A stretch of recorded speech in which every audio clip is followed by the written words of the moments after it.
folks, welcome back again. I just figured I'd take you along for more progress. We're out here at the E yard, and you'll see here we got this yard to 10 hives strong now. Like I just mentioned in my last video, the C yard is no more, so I moved the hives from there to over here, and just counting down from the very back there, we got 10 hives. So I was going to transfer this nucleus colony back here into a single deep. I'm going to wait until tomorrow to do that. I got sweat dripping in my eyes. It's end of November here in Southwest Florida, and man, it's still in the 80s.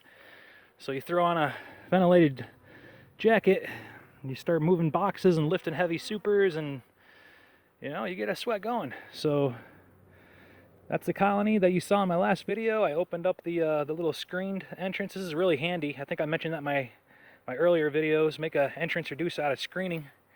A little push pin, and that can flip up and down to block off the entrance. Made it really easy to move.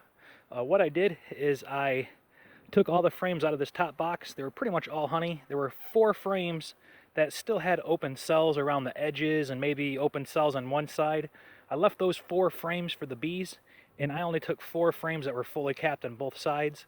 So in this top box we have 4 frames altogether, and then next to 4 empty frames that have the black wax-coated right cell foundations.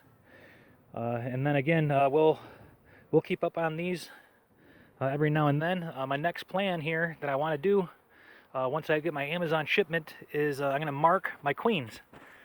So I'm going to use a green queen marking pen. I'm going to find the queen in every one of these colonies, and I'm going to use the one-handed queen catcher clip I purchased, and I'm just going to mark all my existing queens green. So that'll indicate that they're 2019 queens. So during next year, if I find a queen that does not have a mark on it, presumably they may have requeened, or again, the mark might just rub off, but we'll see how that goes. But anyhow, enough rambling.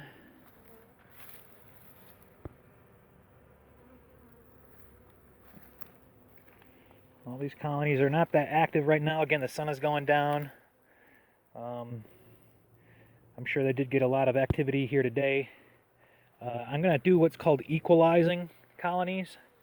So any hives that I inspect, like this double nuke here, I just pulled like 3 full deep frames of honey from this thing. So I know they got plenty of honey frames, but I want to get them ideally into a single.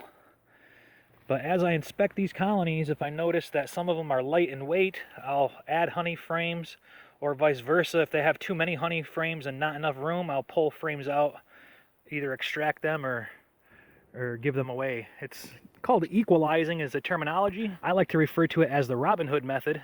Take from the rich and give to the poor. But we'll come back. Again, tomorrow I'll do this one. This colony here, they're filled with bees. They're just packed wall to wall.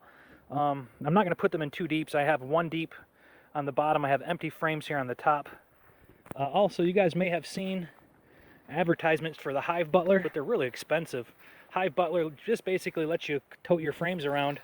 Here's my super DIY cheap and simple Hive Butler tote. You'll see what I did